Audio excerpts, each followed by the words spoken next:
ये पढ़ा है कि जब एक करंट कैरिंग कंडक्टर को हम एक्सटर्नल मैग्नेटिक फील्ड में प्लेस करते हैं तो उस करंट कैरिंग कंडक्टर के ऊपर मैग्नेटिक फोर्स लगेगा। एक्चुअली यहाँ पे अगर आप देखें एक तो इसके ऊपर आप एक्सटर्नल मैग्नेटिक फील्ड लगा रहे हैं और दूसरा अगर आप देखें जब उस करंट कंडक्टर से करंट आप फ्लो करेंगे करंट कैरी करेंगे तो इलेक्ट्रोमैग्नेटिज्म के मुताबिक उस कंडक्टर के अराउंड एक मैग्नेटिक फील्ड इंड्यूस हो जाएगा। अब ये दोनों फील्ड एक इंड्यूस मैग्नेटिक फील्ड उस करंट कैरिंग कंडक्टर का और एक एक्सटर्नल मैग्नेटिक फील्ड जिसके ऊपर आप लगा रहे हैं, ये दोनों फील्ड जो है एक दूसरे के साथ इंटरफेयर करेंगे। एज अ रिज़ल्ट उस कंडक्टर के ऊपर मैग्नेटिक फोर्स लगेगा। उस मैग्नेटिक फोर्स का बाकायदा आपने मैग्नीट्यूड भी मालूम किया है, इसके साथ साथ उस मैग्नेटिक फोर्स का जो डायरेक्शन है वो भी आपने मालूम किया है, वो भी आपने पढ़ा है क्लास में। अब स्टूडेंट यहाँ पे अगर आप देखें टॉपिक वही है, कंसेप्ट वही है, लेकिन यहाँ पे कंडक्टर की जगह एक रेक्टेंगुलर कॉइल हम यहाँ पे लेंगे। अब लेट से वो रेक्टेंगुलर कॉइल जो है उसका एरिया जो है वो ए के बराबर है और उस टनल जो मैग्नेटिक फील्ड आप लगा रहे हैं वो लेट से आप बी से उसको डिनोट करें।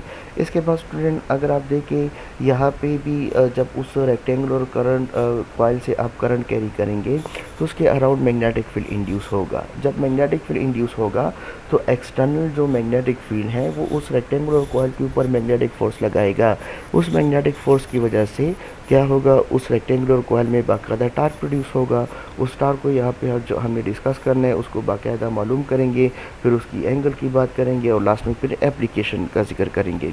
तो स्टूडेंट सबसे पहले अगर आप देखें इस रेक्टेंगुलर कॉइल का जो लेंथ है, जो रेक्टेंगुलर कॉइल हम एक्सटर्नल मैग्नेटिक फील्ड में प्लेस कर रहे हैं, यहाँ पे ये स्टूडेंट एक्सटर्नल मैग्नेटिक फील्ड भी आप देख रहे हैं कि उसका नॉर्थ पोल है या उसका साउथ पोल है। तो यहाँ पे अगर आप देखिए उस रेक्टेंगुलर कॉइल का जो लेंथ है वो बी के बराबर है, इसी तरह वेट जो है रेक्टेंगुलर कॉइल का वो ए के बराबर है। अब यहाँ पे स्टूडेंट आप देखिए मैग्नेटिक फील्ड के जो डायरेक्शन है वो नॉर्थ से साउथ पोल की तरफ होगा। अब उसमें स्टूडेंट अगर आप देखें इस फिगर में आप देख सकते हैं ये बी सी जो साइड है उसमें और ए डी ये दोनों साइड जो है मैग्नेटिक फील्ड के पैरेलल डायरेक्शन में है। तो ये इसकी साइड्स के ऊपर मैग्नेटिक फोर्स जो है वो 0 के बराबर होगा। इसके बाद डी स्टूडेंट अगर आप देखिए साइड ए बी और डी सी ये दोनों साइड मैग्नेटिक फील्ड के परपेंडिकुलर डायरेक्शन में है। तो यहाँ पे जो मैग्नेटिक फोर्स लगेगा वो मैक्सिमम फोर्स लगेगा। अब इन दो साइड्स के ऊपर कॉर्नर्स के ऊपर हमने मैग्नेटिक फोर्स को यहाँ पे मालूम करना है, क्योंकि ये दोनों साइड जो है मैग्नेटिक फील्ड के परपेंडिकुलर डायरेक्शन में है। तो परपेंडिकुलर की वजह से इस दोनों साइड के ऊपर जो मैग्नेटिक फोर्स लगेगा वो मैक्सिमम लगेगा। लेकिन अगर आप दूसरे दो साइड्स को अगर आप देखें बी सी और ए डी ये दोनों साइड जो है मैग्नेटिक फील्ड के पैरेलल डायरेक्शन में है, तो यहाँ पे मैग्नेटिक फोर्स 0 के बराबर होगा। अब स्टूडेंट यहाँ पे सबसे पहले अगर आप साइड ए बी देखें तो साइड ए बी पे जो मैग्नेटिक फोर्स लगेगा वो किसके बराबर होगा, B I B, where B is the strength of external magnetic field, I is the current flowing through that rectangular coil and B is the length of the magnetic field। जिस तरह इससे पहले topic में previous topic में जिस तरह आपने magnetic force मालूम किया था वो B I L sine theta के बराबर था। अब उसमें भी अगर स्टूडेंट आप देखें यहाँ पे साइन थीटा आ रहा था, तो साइन थीटा में जाहिर सी बात है अगर वो कंडक्टर आप परपेंडिकुलर प्लेस करेंगे तो उस कंडक्टर के ऊपर जो फोर्स लगेगा वो मैक्सिमम लगेगा। अब इस फिगर में भी आप देख सकते हैं साइड ए बी और साइड डी सी जो है ये दोनों मैग्नेटिक फील्ड के परपेंडिकुलर डायरेक्शन में है। परपेंडिकुलर डायरेक्शन में तो यहाँ पे जो मैग्नेटिक फोर्स लगेगा वो मैक्सिमम लगेगा। ऑन द अदर हैंड अगर आप बी सी साइड देखें रेक्टेंगुलर कॉइल का और ए डी साइड आप देखें ये दोनों साइड पैरेलल डायरेक्शन में है, तो यहाँ पे जो फोर्स लगेगा वो 0 के बराबर होगा। अब यहाँ पे स्टूडेंट अगर साइड ए बी पे आप देखें तो इस साइड पे जो फोर्स लगेगा मैग्नेटिक फोर्स वो किसके बराबर होगा, B I B, where B is the strength of external magnetic field, I is the current flowing through that rectangular coil and B is the length of the rectangular coil. अब इसमें student अगर हम angle की बात करें तो चूँकि ये side A B magnetic field के परपेंडिकुलर डायरेक्शन में है तो यहाँ पे मैक्सिमम फोर्स लगेगा। अब by Fleming left hand rule the student यहाँ पे अगर उस मैग्नेटिक फोर्स की डायरेक्शन हम मालूम करें तो फ्लेमिंग लेफ्ट हैंड रूल के मुताबिक जो मैग्नेटिक फोर्स लगेगा ए बी साइड पे वो इनटू द पेज होगा, वो इनटू द बोर्ड होगा, इनटू डाउनवर्ड होगा। अब इसमें अगर आप देखिए डियर स्टूडेंट सेकंड अगर आप उसमें देखिए साइड डीसी की अगर हम बात करें तो वहाँ पे भी ज़ाहिर सी बात है जो मैग्नेटिक फोर्स लगेगा वो भी बी आई बी के बराबर होगा। अगेन यहाँ पे डियर स्टूडेंट अगर आप देखें मैग्नेटिक फील्ड भी वही है, करंट भी वही फ्लो उसमें हो रहा है और जो लेंथ है रेक्टेंगुलर कॉइल का वो भी वही है, तो यहाँ पे भी जो फोर्स लगेगा वो भी बी आई बी के बराबर होगा।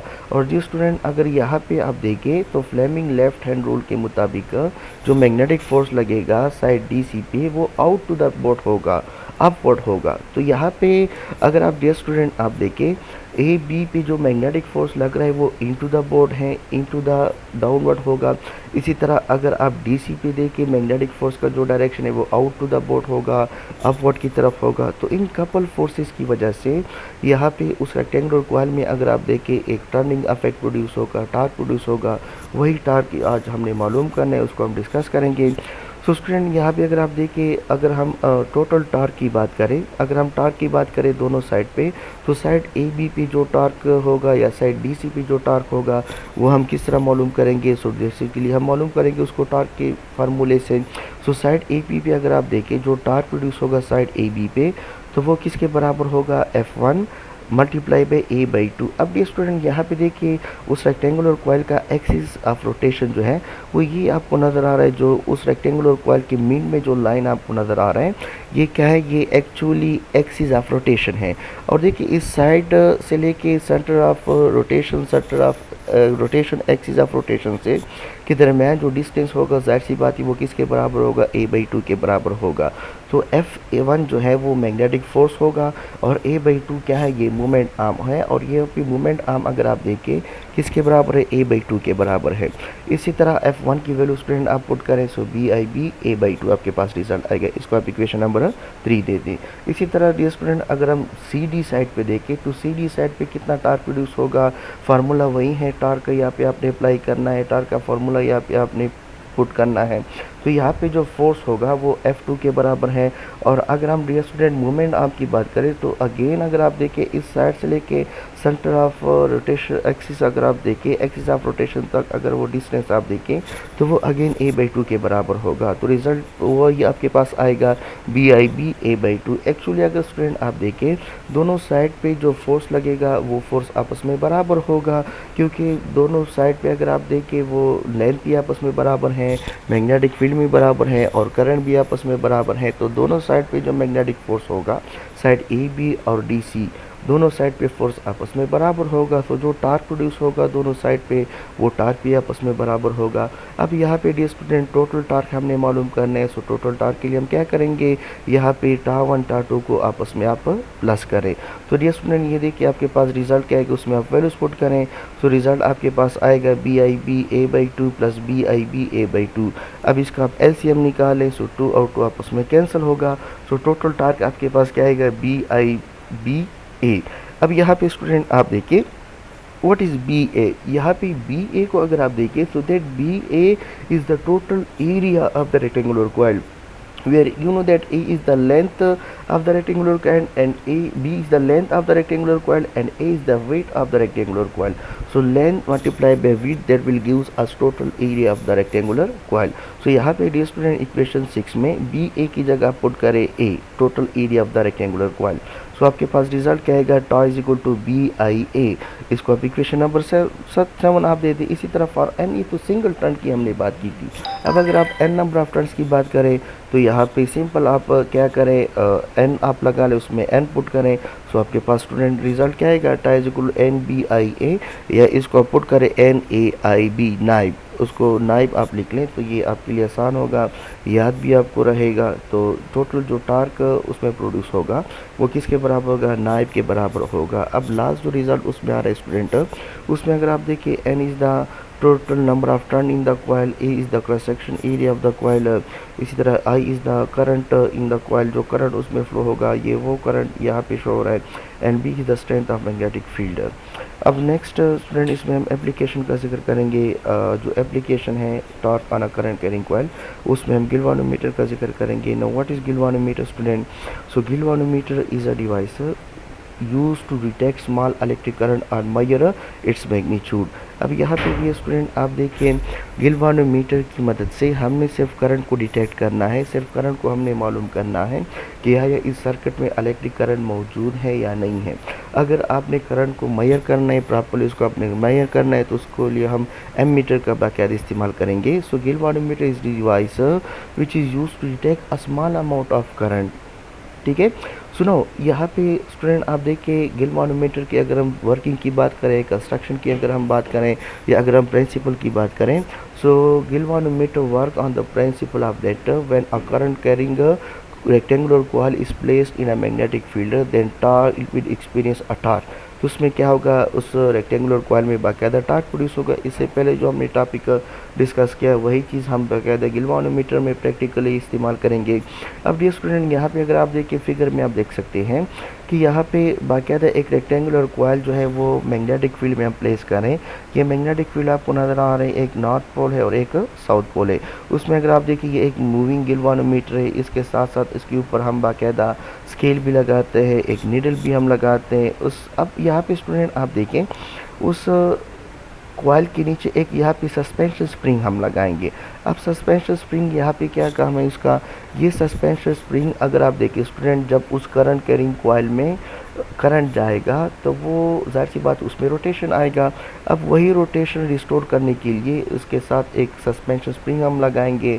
अब जब उसी कॉइल को दोबारा अपनी इनिशियल ओरिजिनल पोजीशन में लाने के लिए इसके साथ हम सस्पेंशन स्प्रिंग लगाएंगे, क्योंकि यहाँ पे स्टूडेंट आप देखें कि जब वो कॉइल रोटेट होगा तो उसकी नीचे जो स्प्रिंग आपने लगाया है फिक्स्ड स्प्रिंग, वो स्प्रिंग भी ट्विस्ट होगा, उसमें भी मरोड़ आएगा। तो जब वो करंट उस कॉइल से आप रिमूव करेंगे, हटाएंगे, तो ज़ाहिर सी बात ये ट्विस्ट स्प्रिंग जो है उस कॉइल के ऊपर एक रिस्टोरिंग टॉर्क लगाएगा, उसको दोबारा इनिशियल ओरिजिनल पोजीशन में लेके आएगा। अब यहाँ पे स्टूडेंट आप देखें कि जब उस कॉइल से हम करंट फ्लो करेंगे तो इससे पहले जो हमने टॉपिक पढ़ा कि उस कॉइल में फिर एक टर्निंग इफेक्ट प्रोड्यूस होगा, उसमें बाकायदा टार्क प्रोड्यूस होगा। वो टार्क बाकायदा हमने मालूम भी किया है किसके बराबर है, NAIB। अब इसके बाद आप देखिए इसी टार्क की वजह से जिस तरह हमने पहले बात की है कि जब वो टार्क रोटेट होगा उसमें जब टर्निंग इफेक्ट आएगा उसके नीचे जो है आपने सस्पेंशन एक ट्विस्टेड स्प्रिंग आपने लगाए हैं, तो उस स्प्रिंग में भी ज़ाहिर सी बात है ट्विस्टिंग आएगी। अब यहाँ पे जब वो टर्मिनल आप रिमूव करेंगे उस सर्किट से तो ज़ाहिर सी बात है उस कॉइल में करंट जो है वो ऑफ हो जाएगा। अब उस टार्क को, उस कॉइल को आपने दोबारा इनिशियल पोजीशन में लेके आना है। तो जो उस स्प्रिंग में ट्विस्टिंग आएगी, ट्विस्टिंग की वजह से वो स्प्रिंग क्या करेगा, उस कॉइल के ऊपर रिस्टोरिंग टार्क लगाएगा, उसको दोबारा अपनी इनिशियल पोजीशन में लेके आएगा। अब यहाँ पे स्टूडेंट आप देखिए कि फॉर एग्जांपल अगर उस कॉइल में जो ट्विस्टिंग प्रोड्यूस हो रही हैं वो थीटा के बराबर है, तो जो टार्क यहाँ पे जो ट्विस्टिंग टार्क या जो रिस्टोरिंग टार्क प्रोड्यूस होगा वो डिपेंड करेगा उस कॉइल की रोटेशन पे। वो कॉइल जितना ज़्यादा रोटेट होगा ज़ाहिर सी बात है उस स्प्रिंग में ट्विस्टिंग उतनी ज़्यादा आएगी, और स्प्रिंग में ट्विस्टिंग जितनी ज़्यादा आएगी वो स्प्रिंग उतना ज़्यादा रिस्टोरिंग टार्क लगाएगा उस कॉइल के ऊपर।